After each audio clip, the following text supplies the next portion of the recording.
Thanks so much for being here, everyone, and for your patience as we figure out the tech. It's not going to disappoint at all. It's going to be really worth that time. Thanks for being here for it.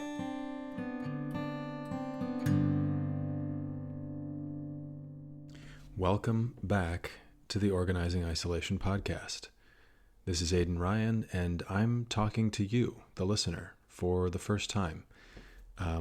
We're doing things a little differently here now. This is episode number 7. And for the past 6, for those of you who've followed along, I've simply uploaded the raw audio from live events, mostly from my book tour, and just put them online. And the response has been great. I've really appreciated everybody who's followed along and shared the episodes especially. It's been wonderful to capture some of these live conversations from the road, which really is, I think, my favorite part of going on tour. But I think that the tour is winding down, let's say. The pace of events has slowed, but I still really like this audio format, and the response has been strong enough from folks who follow the blog or who have started to follow this on the other podcast sites, Spotify, Apple Music, etc., where you can find episodes, that I thought I really want to keep this going, and that may require taking a bit of a different approach and taking a bit of a different form. So yeah, I will be speaking directly in some cases, providing some context that the live events are missing.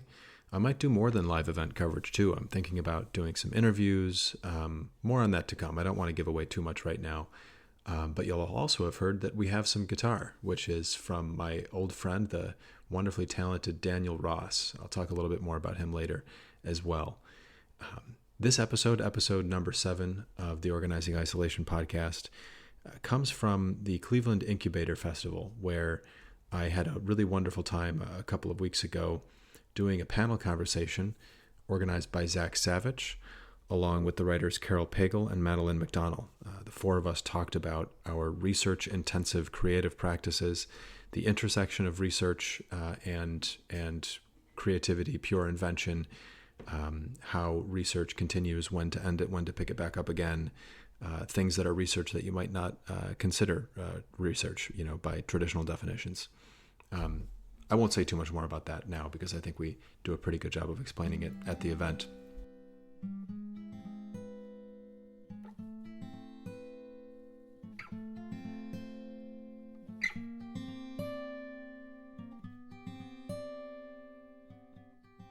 I love this festival. I've been thinking about emotions as what we share in spaces together, and Inkubator is one of my favorite Cleveland emotions to be in, and it's coming at a time when I think a lot of us need it, so thanks for being here today.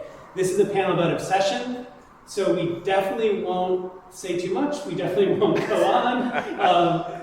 Here's our plan.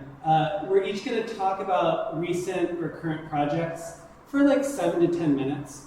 So you'll hear from each of us. I love one-act plays, I love short films and flash fiction, just to give you a taste of some different ways we're working. Then we have some questions for each other that we've been emailing about. We hope that will then kick off some conversation with all of you. To start things off, this is just for yourself, or you could jot this down if you want. Research is such a big topic, right? It's anything that we do to get information or inspiration. We wanted to start by just inviting you to think of some way that research is present in your own life, your own creative practice. What are the rabbit holes you're falling down into? What are the things you feel like you need to know before you can go forward? Often those are things that are hard to find. Just to take a minute to think there, and I hope this can then thread back through the conversation at the end. Or that maybe as we're speaking, it'll give you ideas for those projects. I love thinking about research in that big way, anything that opens it up and helps connect and pull in. I love sessions like this also because they're the start of other conversations, so there's the part of me that instantly wants to know all the things you thought of that you're researching or looking up. Sometimes we don't know why. So find us afterward and we'll talk more. The time goes quick. Thanks so much for being here. We're going to hear from Madeline, and then Caryl, and then Aidan, and then myself. Madeline's here from Oregon. Madeline's also reading tonight at the after party and Monday night at the Rhizome House on Lee Road, along with another great cast of characters. Please help me in welcoming Madeline to present first. Madeline. Thank you.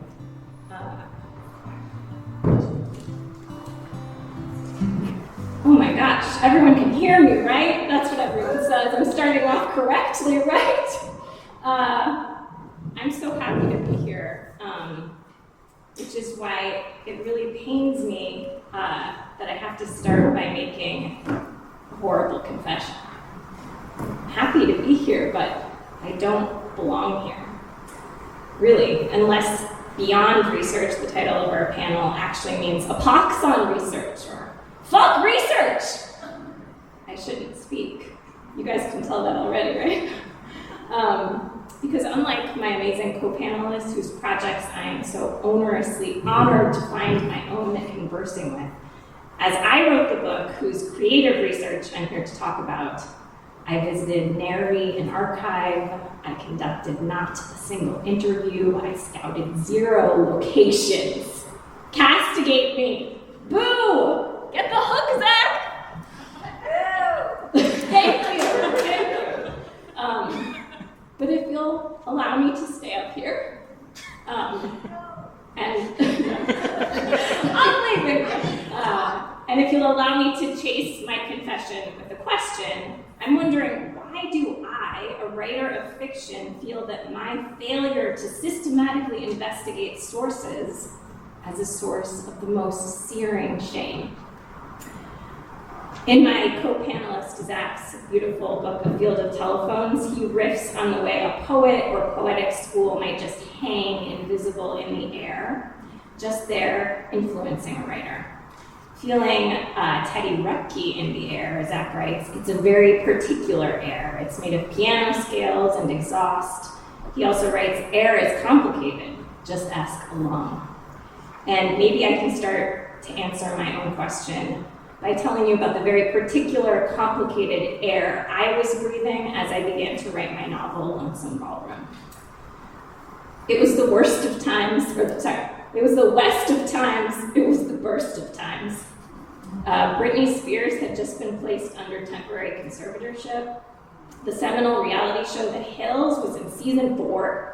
And fiction writers were publishing books whose backsides assured their readers that though for now they were, gross, writing literature, don't worry, they had done lots of other things too. Do you remember this kind of bio that I'm referring to? It was like, author X has at various times been a union organizer, a crime scene cleaner, a pastry chef, a firefighter, and a water slide tester.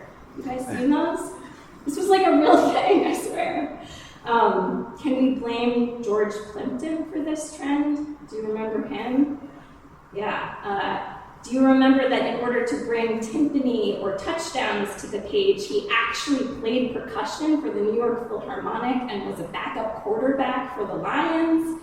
His new journalist buddy, Norman Mailer, meanwhile, was so committed to embedding himself in his subject matter, existential violence, the nature of masculinity, that he stabbed his own wife. What a guy!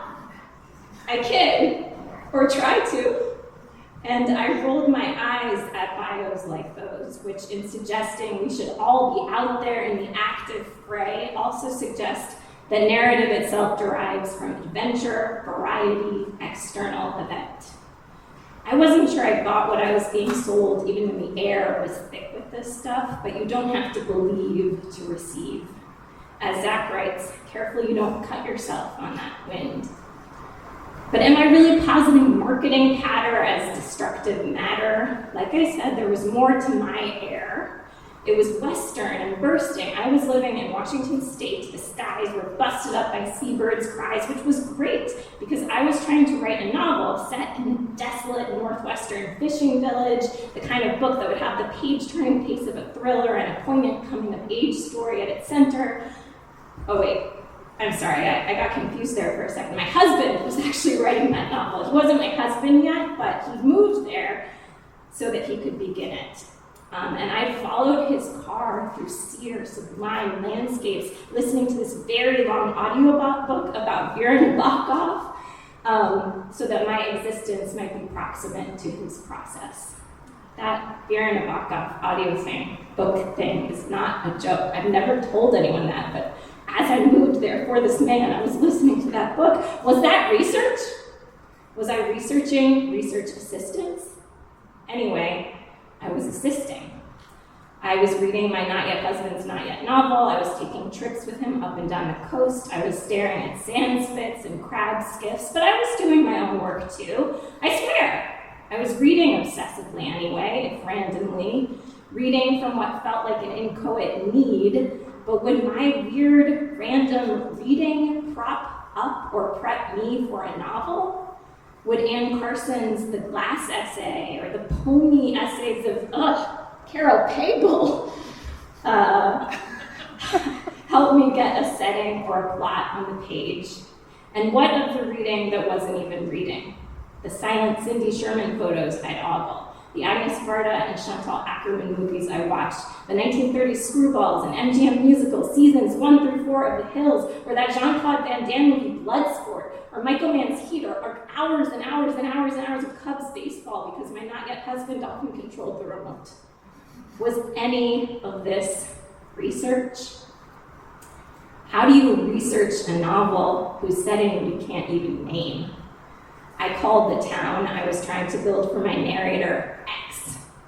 X as in a variable I'll solve for later. X as in chromosome. X as in wrong again. And though I shackled that narrator to incredible event chain after incredible event chain, incredibly enough, I didn't believe any of my own plots. The only thing my novel had from the start was a questing, twirly voice. It sounded sort of like the love-hate child of Phil Spector and Shulamith Firestone. It was the voice, in other words, of your typical mid to late aughts white girl.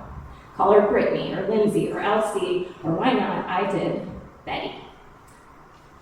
As Aristotle, Ian Forster, or Michael Bay might say, what happened next? Which of the novels I've described produced an IRL causal chain? A book contract that would lead to a job, that would lead to the needed deed, paying for a house, a yard, trees, paying for the very air I would breathe.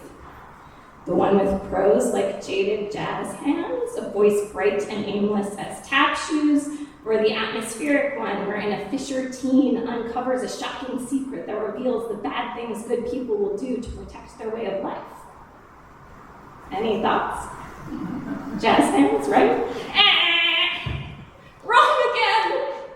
But it's okay, because I assisted my husband on that first project, and then others that promised more forays into the adventuresome fray. My not yet husband became my husband while writing a book set in Europe in the wake of World War I. Right now he's writing one set in Europe in the wake of, wait for it, World War II. And I've accompanied him on several expensive research trips across Europe so that we might pay our expenses. Was that why you asked me to be on this panel, Zach? Anyway, I have the pics to prove it. I took this one, for example, on the island of Syracuse. It's the ruins of a Greek theater. As any iPhone can tell you, this structure once featured fictions whose structures feature in our fictions even now. Truly, just tap Aristotle's Poetics into your phone, and you'll find that we owe the Greeks the 3-act structure, the streamlined narrative line, the cathartic event. Tap on, do some research already. And you'll find that the first play staged in this fairy theater was Aeschylus's The Women of Etna, all of whose women were played by men for an audience of the same. But that's okay, because while the men were honoring Dionysus there, the women were in a hillside encampment at the city's margins, giving props to Demeter at the Thesmophoria fertility festival. They were sacrificing pigs, baking phallus-shaped cakes, and performing a rite called astrologia. I actually didn't find out about astrologia on my iPhone. I learned it from Anne Carson's The Gender of Sound, which is the essay that closes out the book that The Glass Essay is in, which I mentioned before. In this essay, she writes, women's festivals included an interval in which women shouted abusive remarks or obscenities or dirty jokes at one another. Historians of religion classify these rituals of bad sound as a type of coarse but cheering buffoonery in which antagonism between the sexes is played up and then released. Ancient society was happy to have women drain off such unpleasant tendencies and raw emotion into a leak-proof ritual container. She ends on an imperative. Let us dwell for a moment on this ancient female task of discharging unspeakable things on behalf of the city and on the structures the city sets up to contain such speech. We read from Mead. I read those lines for years before I finally decided to do as Carson says and dwell for a moment, to connect Ischrologia to Lauren and Heidi on the hills cry-yelling at one another in the back alley behind the club, or to see the festive, fertile hillside Cindy Sherman built out of patriarchal film tropes, a slippy structure that suggests causal event chains, or maybe the arbitrary thing all along. In his intro to the Glass essay, in that same book I'm referencing, some guy named Guy, his name is actually Guy, praises Carson for returning poetry to good, strong narrative, as we might expect of a classicist. But here's her good, strong narrative's ostensible plot. A heartbroken woman goes to visit her mother, bringing along the collected works of Emily Bronte. Then she takes a walk, she sleeps, she can't sleep, she thinks about her ex, thinks about Emily Bronte, thinks about Emily Bronte some more, thinks about Emily Bronte, takes another walk, sits at the breakfast table with her mother, saying little. And yet something else is in the air around that table, a diffuse, desperate encounter Carson has managed to stage. And we'll look at a slide here of what she does. Oh, that's me contemplating the theater. There's one more. There it is. There it is. As the speaker puts it, this is my favorite author, also my main fear, which I mean to confront. And in putting Emily Bronte into an unaccustomed ether, Carson somehow grafts the internal onto the external, and soon she's torquing her language toward violent event. Knives of light start carving out the speaker, long flaps and shreds of flesh rip off. What is this, blood sport? By the time I stopped to dwell on this text, which I had read and read and read for years, and to dwell on my many years of obsessive watching and mind wandering and line finding, I had cut from my novel all the tense events I tried to ram my narrator into. But with writers like Anne Carson in mind, I kept what was left over, even though it had no sequence, no ostensible plot. I accepted that the structures first constructed in Greek theaters were not built for my narrator's resignedly besieged, sequined speech. But what would it look like if I put her in confrontation, or even just conversation with those structures, with all the multifarious mess of things, books, art, songs, mine, also his, that I'd been reading or just breathing in over the years? Would it look like this? Or this? Or this? Or maybe this? Perhaps this? Oh, what about this? It was when I began researching my reading my obsessions for meaning and letting the container leak and seeing even the silliest seeming sources as serious, that I was finally able to find a way to write my book. Was this research? Was it, Caryl?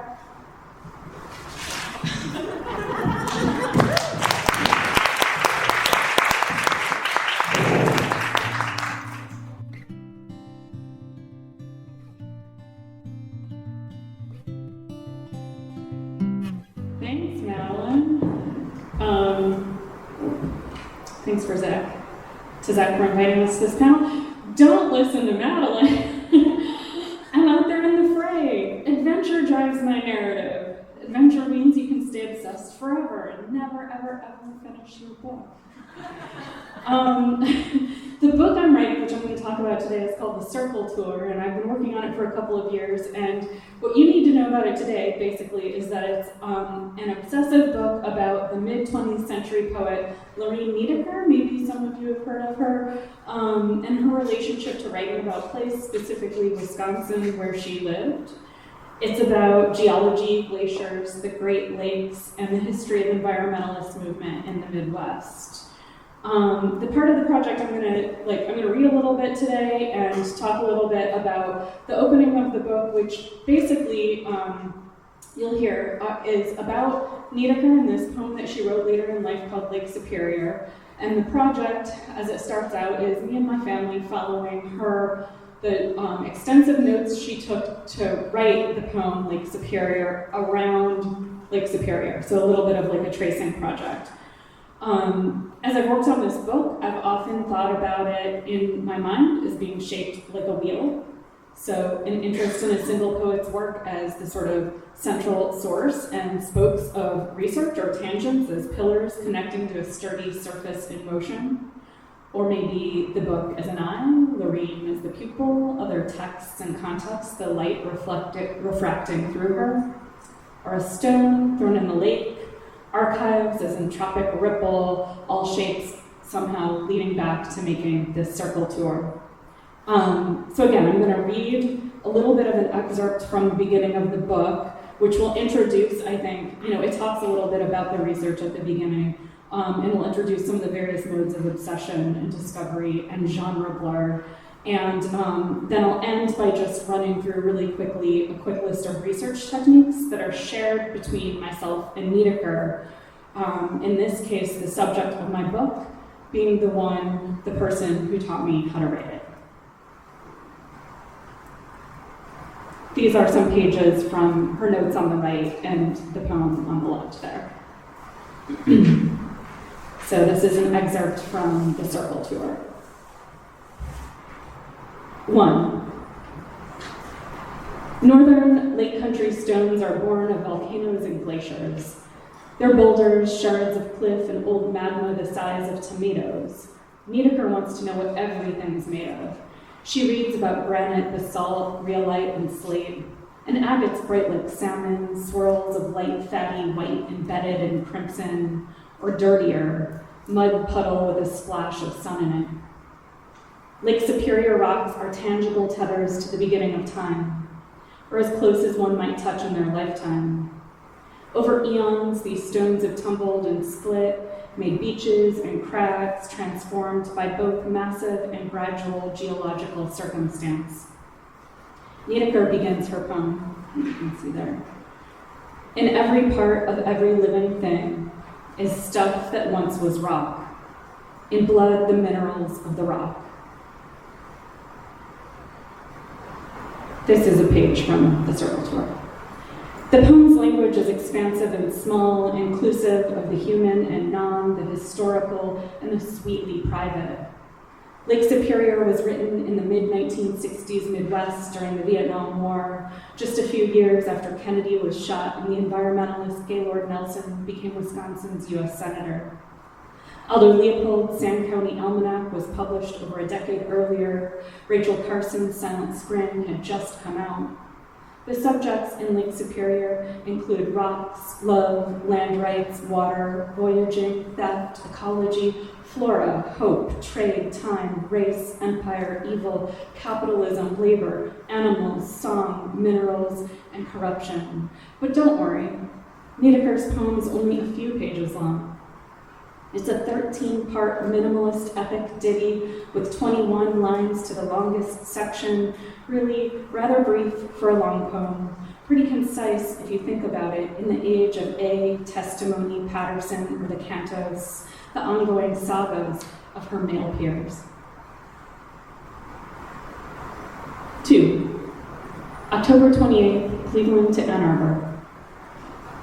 I'm going to focus on driving instead of trying to remember what I think Princess Di did, says O, maneuvering around the swift shimmy of the semi-truck's rear as I press then unpress pause on the podcast. Winter sleeps from 1:45 to 2:39 without using his travel pillow. The pillow, a newly acquired fluff of fuchsia garbage, is just one more item I imagine drop-kicking into a dumpster mere seconds after it's purchased, my chest hot with the thought of piles of unused foam forming new topography. I picture Winter, one day hiking the hill that stomached the trash he made before he was old enough to even recall permanently who his mother was, who she is. I'm me. I'm nobody, really. just a reader. It's autumn 2021. Oh, and Winter and I are driving to and then around Lake Superior. In the summer of 1966, Lorraine Niedecker and her husband Al embarked upon the Circle Tour, a popular vacation route at the time, a communally designed, customizable loop that takes one around any or all of North America's most important natural resources, the Great Lakes. A year later, in the summer of 1967, they returned to see the South Shore. 3. Niedecker writes over 300 pages of dense, often technical prose as preparation. She starts and ends the process reading, knowing that she might not be able to see everything she needs in the rush of a road trip.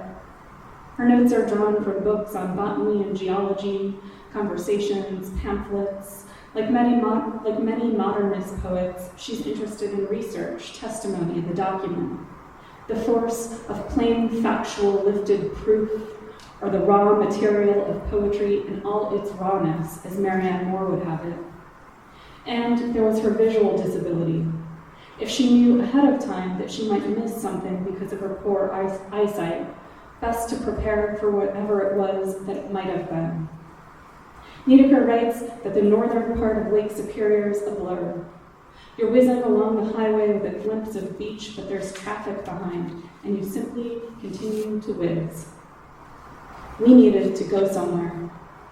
The highest praise one can give a poem is that it's something to do.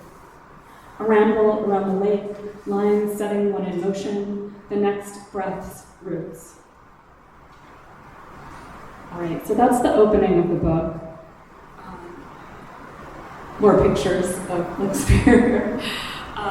And then I just quickly, before I pass over to Aidan and Zach, and I'm so excited to jump into all of this in our discussions, wanted to really quickly go through this little list of things that I've learned from Niedecker reading. It's kind of like this looping process I'm in. I'm reading her poem, and then I'm reading the research for her poem, and then I'm replicating some of it, and it's all becoming this big sort of convoluted circle-ish knot.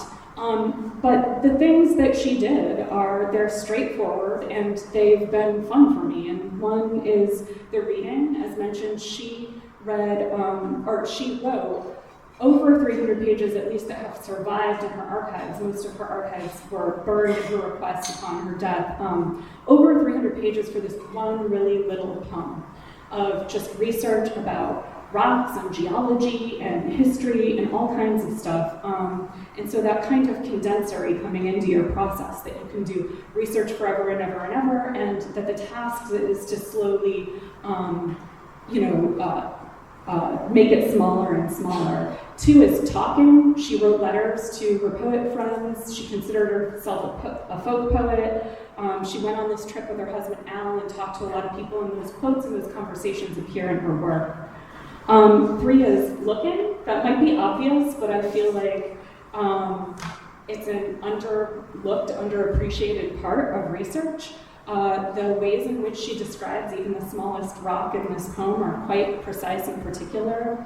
Number 4 is travel and turning, and what I mean by that is that Niedecker, really fascinatingly and wonderfully to me, has taught me that she would do all of this research. She would try to find out every single possible thing about a place she was going, and then the experience, the trip, acted more, at least in my reading of her, as a kind of like confirmation or just like experiential layer on top of something, and it really allowed for a kind of surprise to happen. And a lot of what ends up surviving in the poem are the moments in which she was surprised by something that she didn't know was going to happen after all of that research.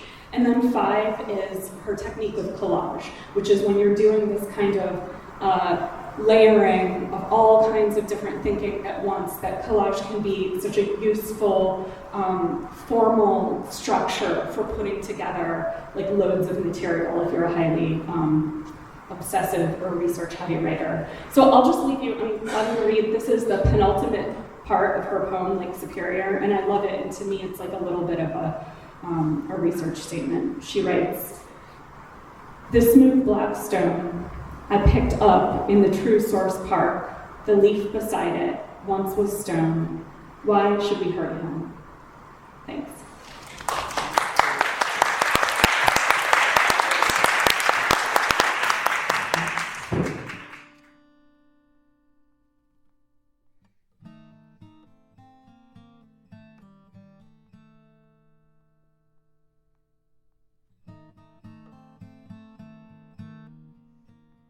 Hi everyone.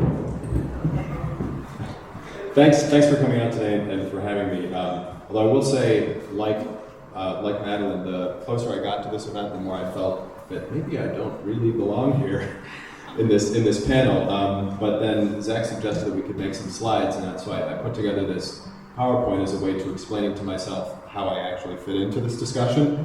So maybe if I can justify myself to myself, I might also justify myself to you. Let me know at the end. But so my book is called I Am Here You Are Not, I Love You. It came out in May, and I worked on it consciously for about 5 years before that, unconsciously probably for about 10 or 12. It is a biography, a joint biography of two people I knew very well when they were alive, my aunt and my uncle, Cindy Suffoletto and Andrew Topolsky. Both were visual artists who came out of Buffalo, where I grew up, in the mid to late 70s and early 80s. And they were part of a generation, including Cindy Sherman, who we just heard about, most of whom left Buffalo within a really short period of time. And it became something like an exodus. Andy and Cindy moved to New York, like a lot of that generation, to find greater opportunities. And in the process, Andy found some, and Cindy largely gave up her art practice to support Andy. And then both died very suddenly, very young, when I was a teenager. And that's me off to the left, kind of looking contemplative. The book began, as I said, 5 years before it came out consciously, because I was at a family party and an envelope started circulating around the room. It was an envelope of photographs of Andy and Cindy. So Andy, I should say, passed in 2008 and Cindy in 2012. So this is 2020, 8 years after Cindy's death. And in this envelope, there were all of these photographs of Andy and Cindy in Paris in what looked to be the late 80s or maybe early 90s. And they had this sort of the glamorous look of young artists, abroad at that time. And I found it really fascinating, partly because the person, from whom the envelope was addressed was a name totally unknown to anybody in the family. So there's a mystery there. Eric Siegelton. Who is Eric Siegelton? And second, I actually didn't know that my aunt and uncle had been to Paris at all, or had exhibited there. I knew of them as artists, but that was sort of an abstract concept to me, given that I was a child when they were alive. So that got me off and running. And I had to rethink my relationship to them. That's me in the center, once again, looking contemplative. So as I said, that's how the book began. I forgot to mention, I had given my Aunt Cindy's eulogy. I was 18 at the time. And for those of you who've given a eulogy, there's kind of a weird feeling one experiences, especially if people come up to you and afterwards and say, oh, that was so great, so moving. It actually sort of distances you from the person you eulogized. At least that was my experience. You start to feel, I spoke for 5 minutes, how could I possibly have captured this person's life? And that feeling was freshened when I started rethinking my relationship with them when I saw these pictures. So I started to think, who were they, what were their motivations? And then by that time, I knew a little bit more about the arts and the scene that they were a part of when they were in Buffalo, and I thought, why the heck did all of these people, first of all, land in Buffalo at the same time? Why were there all of these major continental philosophers and new media people, visual artists, writers? Why were they in Buffalo? And then why did they all leave in approximately 10-year span? So I started to investigate that too. Thinking about research modes, there are some obvious ones: archival research, reading books that have already been written around something, accessing actual archives, so archival audio, collections of papers. I did all that, but then I found that really wasn't sufficient, and soon we have to go beyond those sort of obvious, modes of research, and track down every person that you could find on Facebook who had any connection to these people. In talking about, Niederkreuz's archive being burned, that was pre-internet. It's kind of incredible now what you're unable to burn. And that helped me quite a bit. Tax records, marriage records, property records, obviously newspapers, college transcripts, translations, other people's histories. I encountered things like this, articles that had been written about both of them, lots of ephemera from the exhibitions that they'd had, some of which weren't in English, and I had to find people to translate them. But then I encountered sort of stranger items from the archives, or accidental archives. And I just want to explain what this is for a moment. A few years before I began the project, I was cleaning out my grandfather's office, who he also passed when Cindy did. And I found this spiral notebook in which there were only 2 entries, both of which were very obviously in Cindy's hand.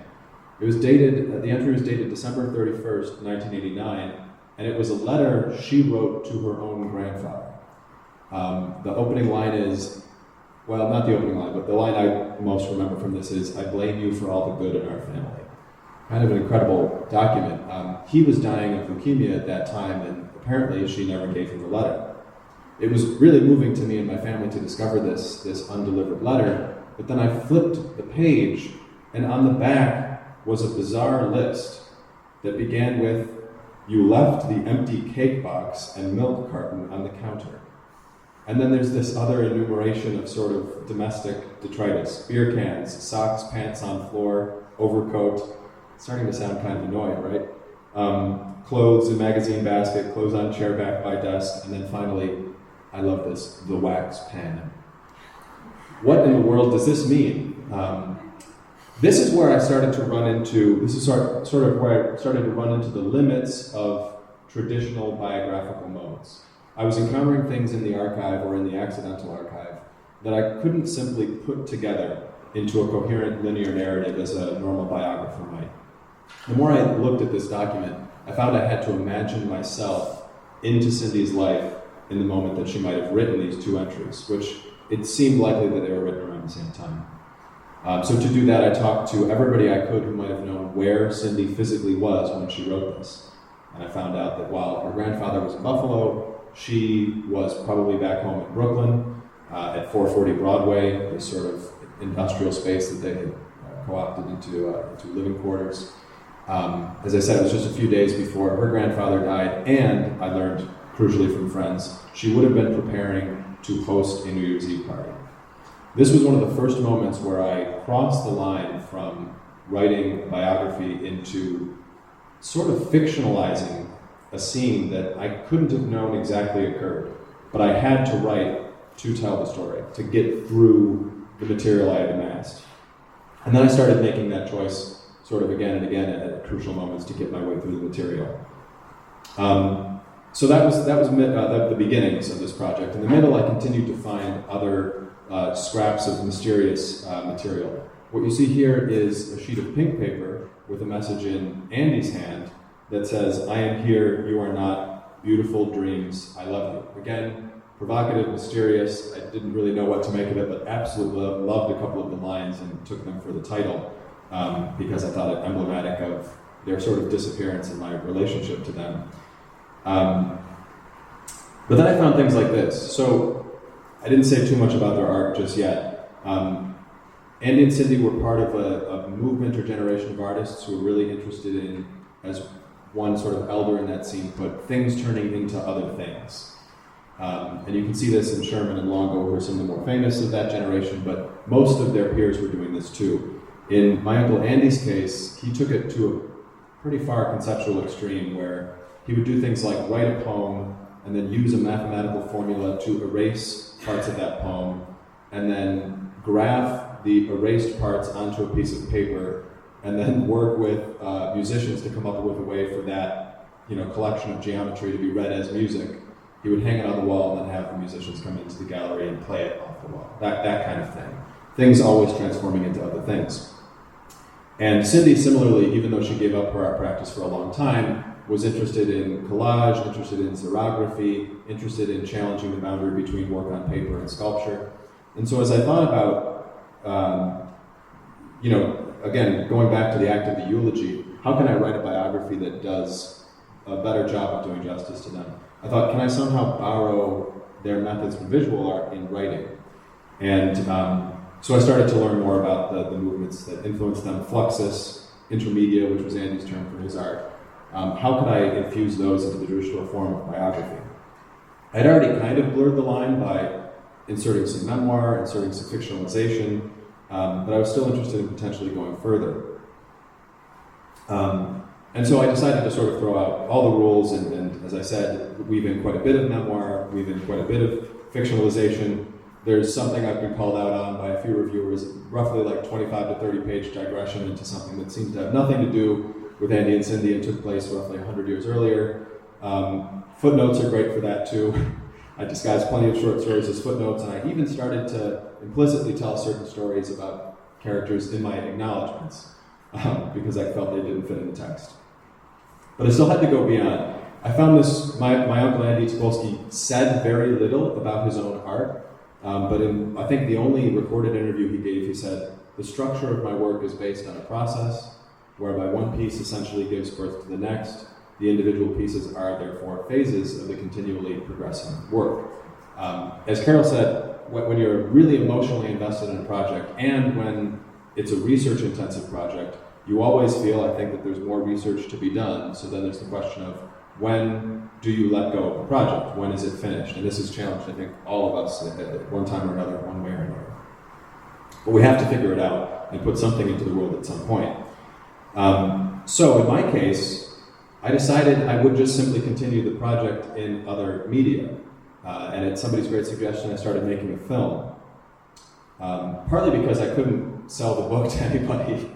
And I was really interested in a kind of rehabilitation of Andy and Cindy's careers. Like, posthumously, their art is not really exhibited anywhere. It's very hard to find. And I thought, could I get some more interest in them? Especially in Cindy's case, because she returned to the studio at the end of her life, started making art after a roughly 15-year gap, and made a ton of it, made a really interesting sequence of work, and then she died very suddenly, and it was lost. I recovered it from a cattle barn in Missouri, bizarrely. But I thought, can we get this out and get it shown? And somebody suggested, well, if you make a short documentary, that's a lot easier for people to consume than a 300-page book, so try to do that. And I was able to do that. With the ultimate goal of crossing into yet another, media maybe isn't even the right word, but another field of creative expression, which would be curating a show of the art. You can see some of Cindy's work there, her late life series of self-portrait collages. The other interesting thing about putting out a research-intensive book where you felt you had to cross the line into some non-traditional research modes is when people tell you that they have notes and that you got certain things wrong, which I think is inevitable. Even if it's an opinion or actually a factual error, I got several messages right away of people who were, kindly saying, "You did a great job, but this person actually lived at this address," or "Did you talk to this person you've never heard of?" And I had to sort of sit with that. You can't really, especially for smaller press or university publications, nobody's eager for you to come out with a corrected second edition right away. So I had to think about ways for the work to continue. Beyond that, of course, there are some things that simply don't fit in. And as I said, this book took 5 conscious years to write. I had interests that were adjacent, but I felt didn't serve the story or serve the project in a direct way. But I still felt interested after it came out in continuing those. So I'll just name sort of 3 of them, and maybe for anybody who's attempted something like this, it might be comforting to you that you can continue beyond the publication of the project at hand. The first is I did all kinds of documentation, I think, of the way my own thinking about my reading, writing, and encounters of art changed over the course of writing this book. Because Andy and Cindy were the only people in my immediate life growing up and as a teenager who had totally dedicated themselves to the arts as a lifestyle. And so getting to know them again through writing the book changed my understanding of how I consumed art. And I ended up writing a bunch of essays about those, and now I'm trying to work that into a collection of essays on that theme. None of that would have fit into the book, of course. Second, I mentioned that Buffalo between 1962 and 1982, roughly, had this extraordinary collection of creative talent. And I did try to tell the story of why that happened in the book. That was the part of that 25-page digression. But because Andy and Cindy were visual artists, I didn't really talk too much about the thing that most interests me, which is the writers in Buffalo. Charles Olson and Robert Creeley, and so many more people. I touched on it a little bit, but I still felt there was much more to say. One of the bizarre stories from that period that I knew but didn't fit into the book was that the last poem that Ezra Pound published in his life came out in a tiny, forgotten little undergraduate magazine in Buffalo. And that's not really a well understood story why that happened. There's actually, it turns out, a ton of heated debate about that within the world of Pound scholarship. That definitely didn't fit into the book, but now I've decided I'm going to tackle that head on as a way of capturing what was going on in literature in Buffalo at the time. And that might be a pamphlet or a podcast or something. I haven't figured it out. And then finally, this is really far afield. It definitely wouldn't have fit into the book. Andy and Cindy lived on the west side of Buffalo, and I think in writing this came to a belief that anything that has happened in a place is kind of always happening in that place, and everything is kind of layered.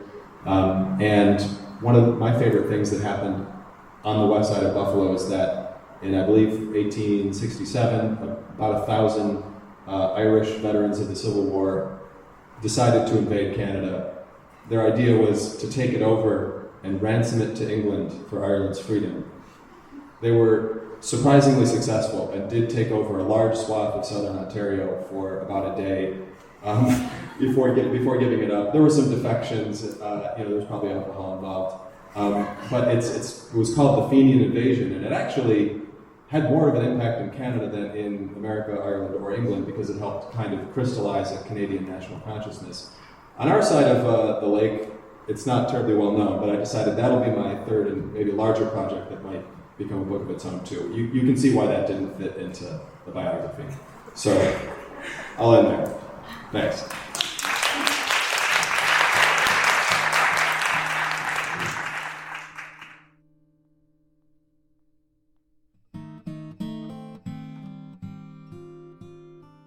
Thanks so much for being here all. What a great 2 days. I'm grateful especially to Aidan for traveling from Buffalo and Madeline from Oregon. I also love that idea and that kind of Aidan talked about, here's the second project, here's the third project. I know many of us have those lists. Here are the 10 things I'm going to try to get to that outpace what we could do, but you got to have them. I mean, you'll do it.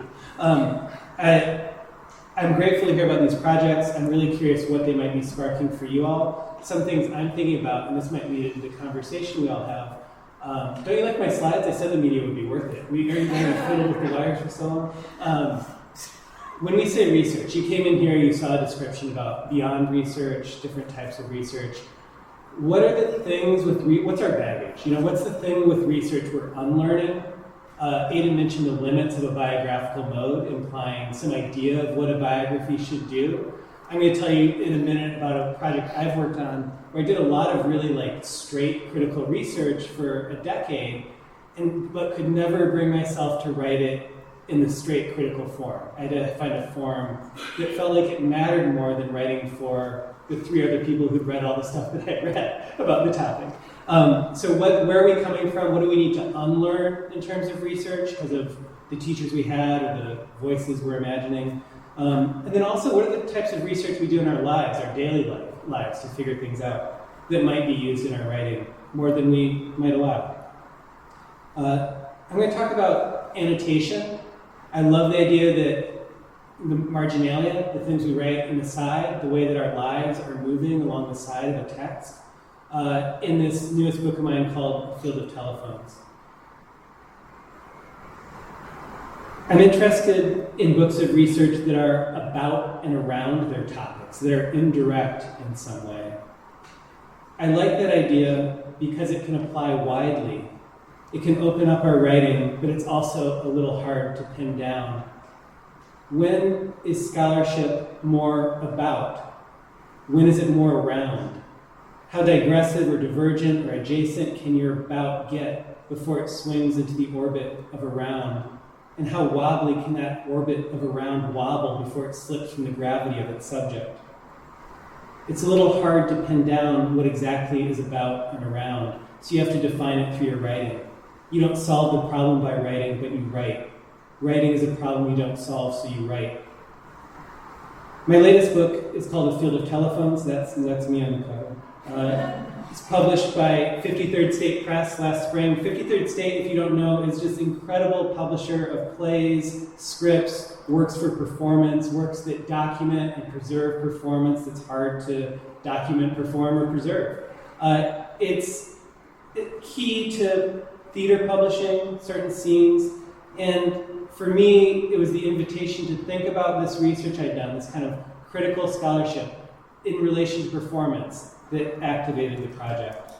The book is about and around a number of things, including ideas of performance, of what's known as poets' theater, of what's known as closet drama. Closet drama is a term for theater that's meant to be read.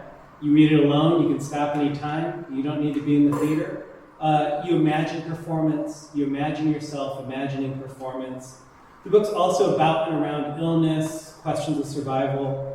Today, in line with some of the biographical case studies we've heard, I'm going to focus on how it's about and around the life and legacy of the poet Theodore Retke. Some of you might know him. It's about and around his own reading, his own marginalia, his own reading, his own rowing.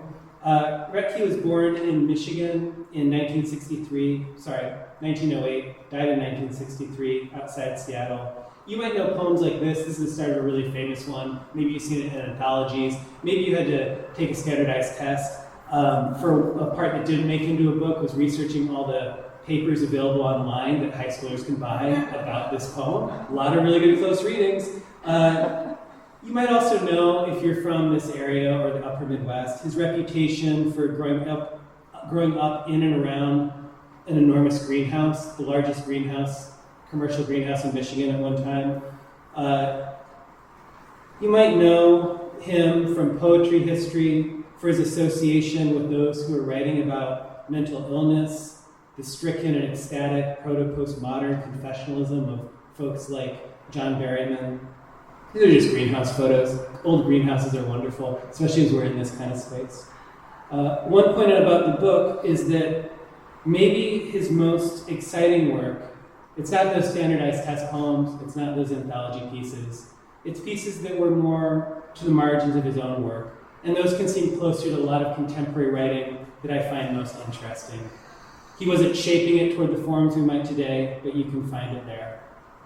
The book is also about and around how insights like that, about how reading and hours of scholarship and ideas of scholarship that lead to ideas and that ricochet into our lives, all of those can be sadly threatened or defunct in the state of the university and higher ed and schooling that have been current for a couple of decades.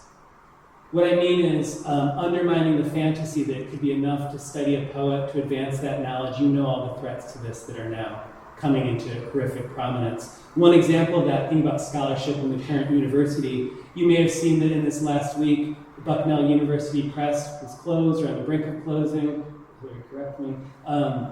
And one of the charges, one of the contentions with the closure of this university press was that its work of publishing scholarships wasn't serving undergraduates. That suggests that undergraduates aren't people who can be served by knowledge, or that people aren't people who can be served by knowledge. I say that with also full disappointment and critique and mockery of so much scholarship, of so many head-in-the-sand scholars who prefer that little tiny litter box rather than breathing full beaches or the history of glass that is also the breathing of sand. But I also believe in knowledge. Anyway, the part of this matters to me because the vision of knowledge I believe in the most, the vision of either university or schooling that I believe in the most, it might begin in a greenhouse in Saginaw, Michigan. It might then come to me as a kid who was born a bit southeast in Lansing, Michigan, and then to a time I was in Seattle at the University of Washington, where Retke taught until his death. I showed up a little bit later. It suggests that reading with tenderness is an institution warmer and wilder than universities. Here's where I first met the man. This is in Seattle. It's in an alley. Retke Muse, MEWS. It's an alley outside a legendary tavern called the Blue Moon. I'd passed this walking to school. I didn't know either word. Retke Muse? It's a riddle. I didn't know either word, so I remembered them both. I learned his first from a poem, Retke, that rackety bramble, and then I looked up Muse. You can look up words you don't know. It took me a while to learn that. research. It's just a little street, a muse. If you know Retke's work, though, you can also read Retke muse as a kind of blurb, a description of his poetry. He mules and moos and muses and meows. For me, at first, though, this research was mostly a walk I did every day. The book tries to keep a sense of that walk. Here, we're walking together. Look at this thing. Here's a thing I read. A walk and a talk. What's that word? Do you know that word? Its performance form, in terms of Poets Theater, is the imaginary lecture. I love the form of a lecture. You can always just say the one thing you know how to say, and then say, we'd get into this more if we had more time. But you couldn't get into it more. You don't know anything else. It's all you can say. The lecture lets you keep moving.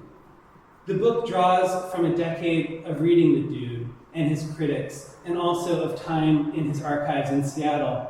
I'll close with a little bit about that archival work, thinking about annotation, the notes we make that become our lives, because I think that time in an archive is like walking by an alley. You find things there. They have a lock of his childhood hair from his first haircut. And if you're an inspired researcher who's trying to summon the muses and the moos and the moos, of course you're going to hold that hair up to your hair when the librarians aren't looking. If they had a whistle that was in his pocket when he died, of course you're going to hold that up to your lips when no one's looking. You trust these things. That's research.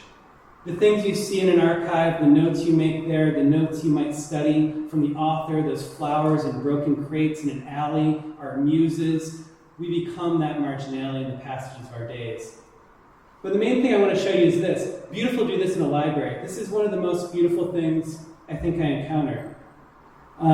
There are images of how he would annotate others' books. He famously kept notebooks throughout his life. He was always writing. There are 300 of them about in his archives, but also these copies of books he marked up. I want to show you this because I hope we can, first I just think they're visually beautiful as kind of like illuminated manuscripts, but also I love the idea of thinking about research as annotation. And you heard examples of this today. Annotation of a drive across country, of time with photos.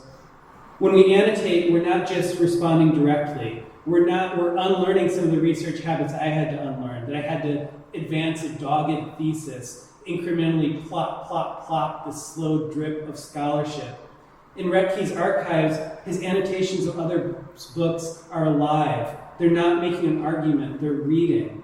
He rollicks and roves. You see etymologies, associations, diagrams, charts.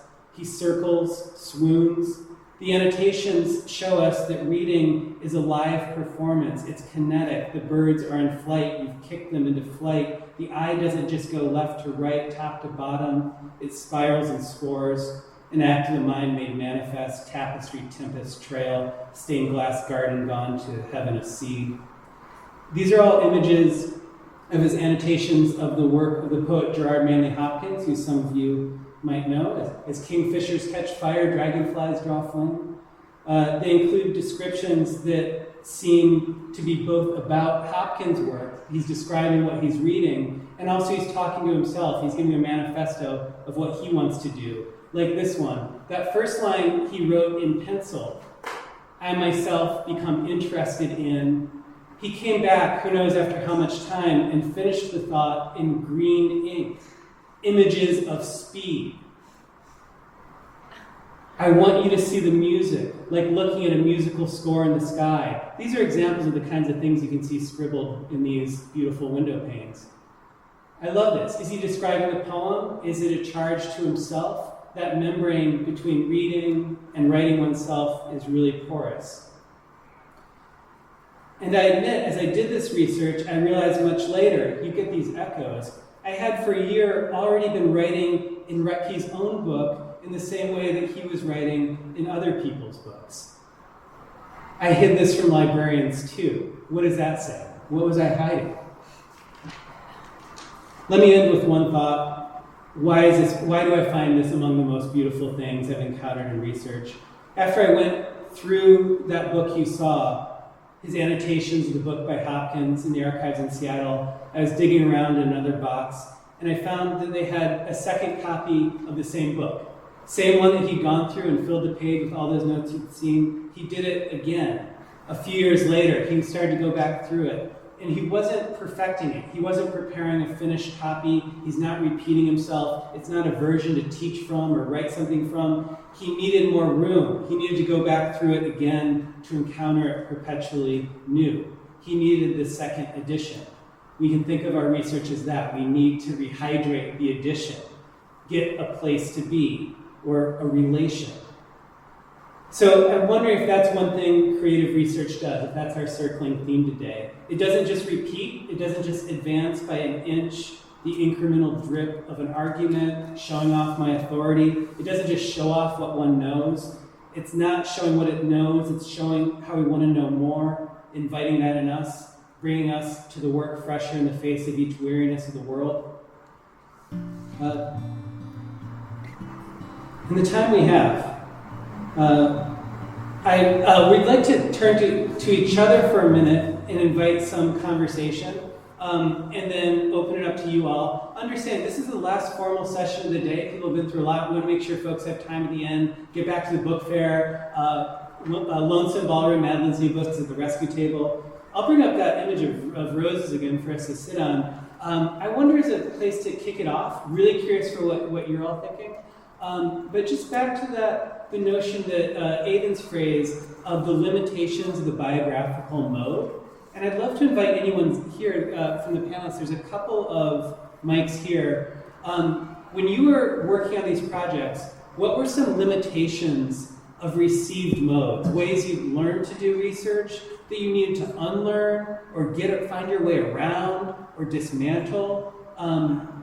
What were limitations of mode and where did that get you? And maybe even what were the moments you realized you were going to take that leap? It can often, there's a risk there. For myself, that had to do with, I realized I had some God critic, some professor I'd never had who was going to just give me a red-penned markup if I got one thing wrong. About things that, there are 3 people who've read as much about this thing as that. Who are those people? I don't care about those people. But that was a voice, some idea of authority, some anxiety of that. For you all, what were some ways of working in modes? What were some limitations of modes? I wonder, Caryl or Matt? Caryl, would you start us off with that? Do you have something?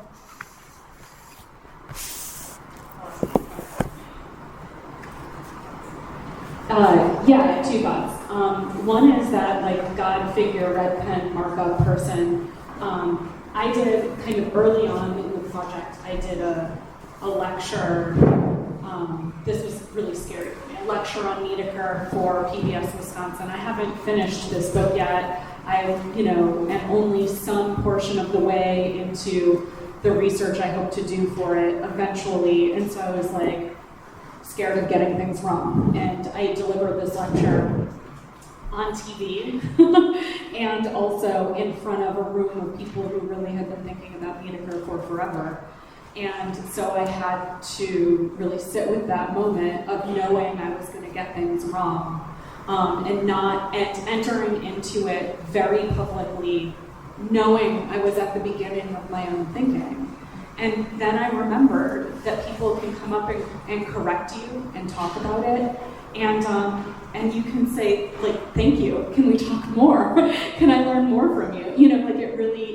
It was a great sort of connection to actually meeting the people who wanted to walk up to me to say, this is another thing that you might not know about the subject that you're studying, which isn't necessarily, I had some sort of version of myself as just the good student before that, before I remembered it can be community. And then I'll just, walk up here too. Okay. I'm just going to go up here for 1 second. And just the second thing really quickly is that it was all about the language. And I think you were kind of getting at this, Zach, that I remembered that I didn't have to write in a certain kind of sentence that I see in scholarship, and that's why I had avoided certain kinds of scholarship for so long, because I didn't like their sentences, and that I could make a joke.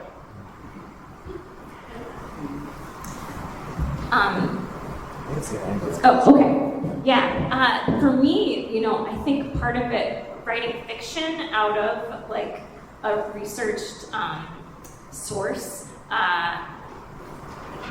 for me, as I was kind of suggesting, I think when I spoke, a lot of it was just getting over like doing things that I didn't believe in, just like feeling like I had to do them anyway. Like there was this one day when I was writing early on where I just found myself, it was like I was struggling so much to figure out the plot that I found myself just writing about my main character's grandfather. I was like, that guy probably did stuff. And I like put him on a battlefield, and it was a really funny thing because I literally I wrote this scene on a battlefield. I'd never done that, and I felt so good about myself afterwards. And this was like baffling to me because the whole project was sort of, I knew at the time that wasn't what it was about, but that one day I just like felt like, oh, I actually wrote a real fictional scene that had some sort of historical basis. And I even sent it to my dad at the end of the day. I've like never done that, and I never ever did it again. And then he wrote me back, and he was like, "Oh, it reminds me of Prince Andre at the Battle of Borodino in War and Peace." And I was like, "Dad, he finally loves me." And then he sent me like a book that was a memoir written by a Marine who fought at the Battle of Okinawa. And I was like, "Wait, do I have to read this book now? Am I now writing like a World War II novel?" And it was like that voice was just kind of. It was like no matter how long I've been thinking about like feminism or questioning like the need for some sort of like just the plot values where people have to get out and be like in conflict with each other, which I think is always like that's such a sense. We talk about that as like a given of plot, but the implications of that are so troubling when you really start to probe them, and they serve certain characters so much better than others. And I've been thinking about that consciously for years, and yet I would still find myself just like there was some mechanism working on me, and I was doing it, and I felt that good student feeling, like if I wrote in a certain way, and then if I read these certain things. And so for me, just like pushing out of that and actually like being like, wait, what have I actually been unable to keep myself from doing? And it didn't involve any act of will. I'm just like, watching this reality show for 7 hours in a row, and I'm fascinated by something, like by the fact that the soundtrack makes it seem like there's so much crazy conflict going on, but it's actually just a couple of girls being like, yeah, I don't know. Yeah, whatever. Like, there's this like the crazy disjunction. It's like, what's that? That's like a new story, and maybe I can actually view this as like a source. So just starting to, if you just like borrow the good student language and put it on something you don't expect, it might be kind of like liberating. Like I'm like, and I was, as I said, living with a writer who was doing a lot of more sort of conventional research, and I do love him, and his books are great. You should all buy them in addition to all of ours. But I would compare as a result of it. Sometimes if I was just like, if even in my life now with him, if I'm like, I'm doing research, like as I just like read, Us Weekly or something, if that even still exists, like that can be like a helpful way to just like break open your mind a little bit. I love that, the different sources. I wonder, looking where we are with time, I want to make sure to ask about one thing that was in.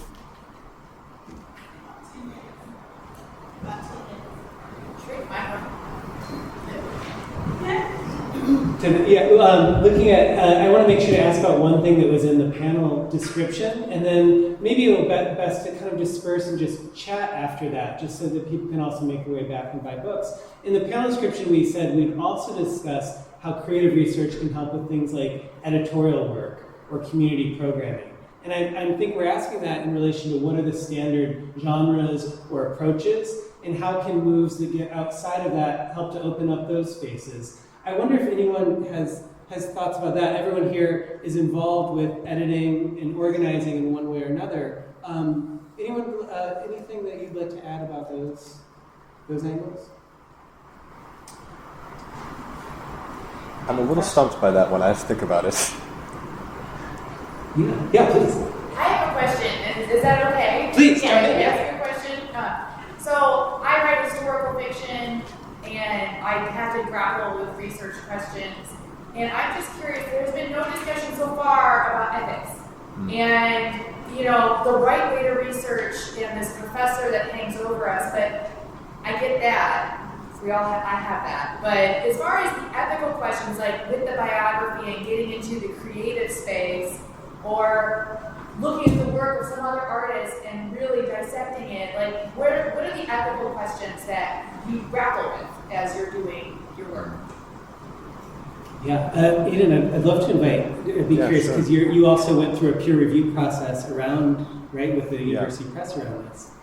Yeah, that was a really interesting and maybe foundation. Yeah, we'll go over there. That was something that was foundational for me to wrestle with because of where it began. Like as in thinking about my relationship with people I loved and people who were not around to speak for themselves. I was so acutely aware of that responsibility to get the record straight, especially the more I learned about Cindy's kind of erasure. And I wrestled a lot with how to present that, given that there was a combination of conditioning and then choices she made with her own agency, right? And that was especially fraught when I decided to cross the line into fiction, but I think I, in some ways, had to do that because I felt that I would be telling a false or falser or less true story if I didn't go to those places, which I felt I was able to go because of a combination of the research and then my relationship with them. The peer review process is great. In my case, it caught a lot of things I didn't know about. I had a fantastic copy editor who went above and beyond the call of that job to say, did you think about whether he knew John Cage and things like that. So it helps that writing is, for most of us at some point, to some degree, a collective undertaking that relieves some of that responsibility. Sure. Do others have questions that you want to ask? Yeah. I'm curious where you see emerging forms of research writing. Like people are going to jump to peer-reviewed articles, but where do we see, like, you have done a bunch of research and you just want to share it in maybe a shorter form. Where does that go in the world?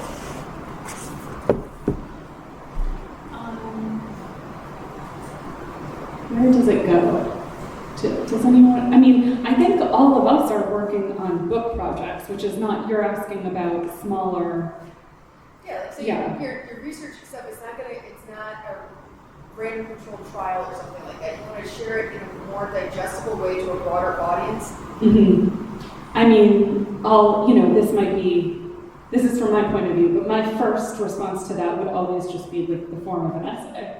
Where you can include all of that research, you can include personal framing, you can include, the kinds of creative language and methods that we've talked about here. It's such an expansive,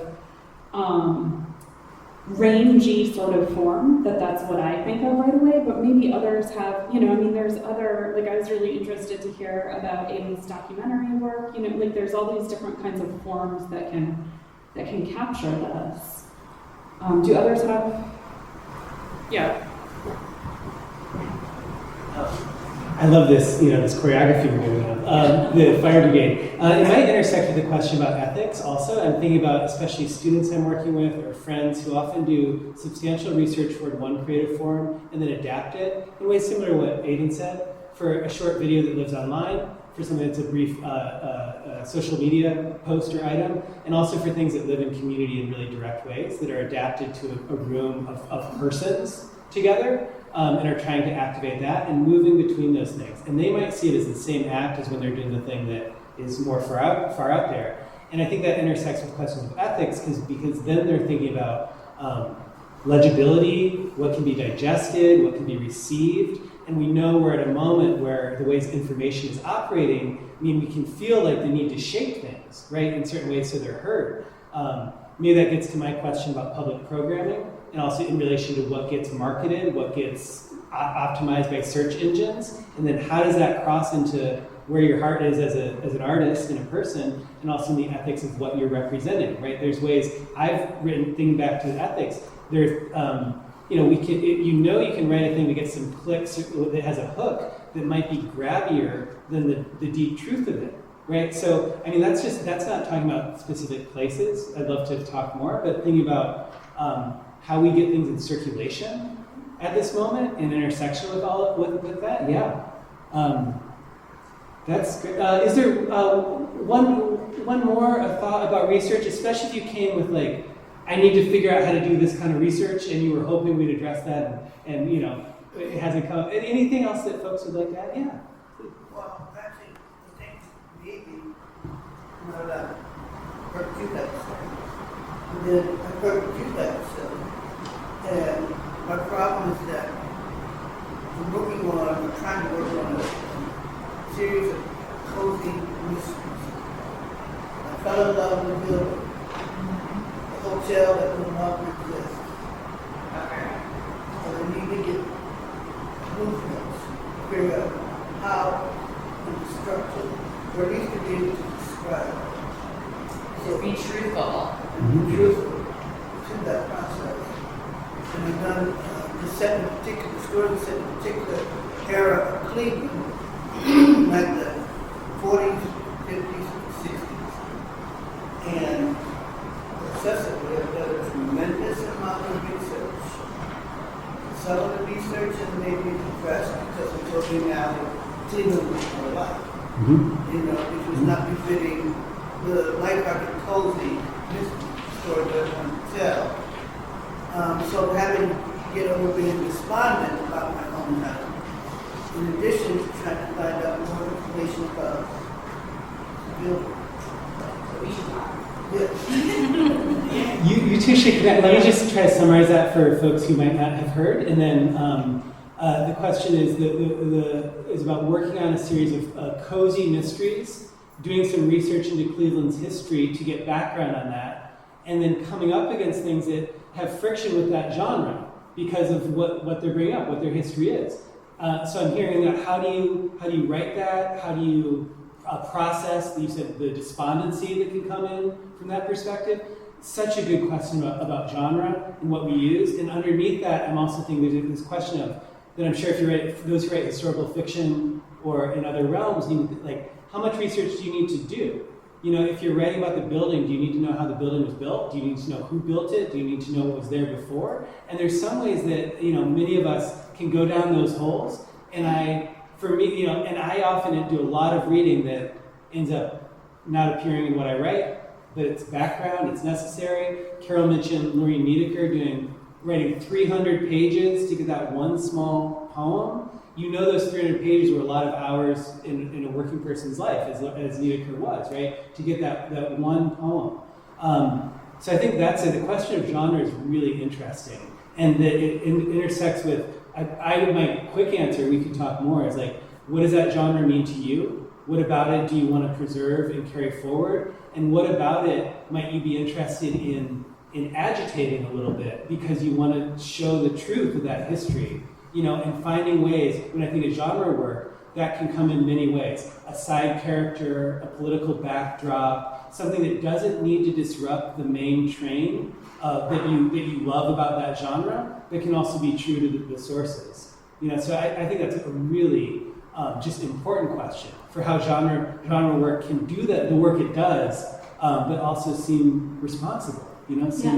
I think also sometimes finding out things you don't want to know can actually be like an incredibly productive thing for your writing. Like you sometimes, it's like we've been talking about, you're like obsessed with something and you keep going back to it and you're not really even able to articulate why, and you might be telling yourself one story about it and then you discover something else that you just can't get out of your mind. And it's like, as a writer, you're always like looking for that thing that's like, it's like heat and like upsetting. And I loved when Aidan was like showing the different slides of like, this will be my third version of this and my fourth version. And I think what you're describing sounds so interesting. And I wonder if you try to write the despondent part and even just view it as like a secondary project, or maybe it then comes into the other one, just see what happens if you write about that part of it. And maybe like the worst that happens is you just kind of like get rid of it and you're able to like process away from it, or maybe you find that you write something down that could change what you thought you were going to write. And sometimes that's like the most exciting like moment to have as a writer, and just to like surprise yourself so that you can then like surprise the reader too. I have two maybe practical, briefly some practical suggestions for your case. one amazing discovery for me in writing historical work, whether short nonfiction or this book, fire insurance maps. Fire insurance maps. Okay, fire insurance companies, going back into like the early 1800s, would make maps every couple of years, and they're so much more detailed than the actual census maps. And if you triangulate the time that this building was built, you can look at the one they did before and the one after, and you can see how Cleveland was built up around it. And they also tell you the materials out of which the buildings were made, because they were insuring them for fire risk. So you can get a lot of information from those. And then second, newspaper reporting from, let's say, the 1800s in general and early 1900s was so much more detailed than what we have today, and quite colorful, and they take a lot of liberties. And they probably would have been documenting the entire building process and talking about, what the chandeliers were made of. So that'll take some time, but I bet she can help you find where to get those. Yeah, you're in the right building to find some of that information too. Absolutely, go up a couple floors. This is the good thing is happening where we're at the end, but it feels like this is where the conversation starts. So it starts. We all leave this kind of festival just with ideas, we hope, for writing and to come back to. Thank you very much for being here. Thank you to especially the folks who traveled to Cleveland to join us for this. Hope to see you up at the book fair buying books as we last can. And thanks. A round of applause for everyone here.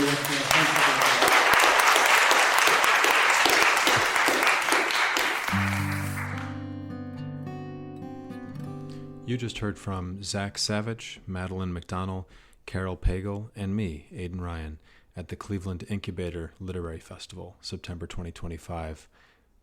Listening to this back, I'm so grateful that Zach and the gang included me in this. It was a real privilege to have that conversation. It was an exciting conversation. And it was the first time I did an event for the book or around the book where I didn't have to read from the book, which was nice, actually. It was really nice. As I said before, these conversations, I think, are my favorite part of getting on the road. I produced this episode myself. Maybe you could tell. And the guitar throughout was original music by Dan Ross, my good friend.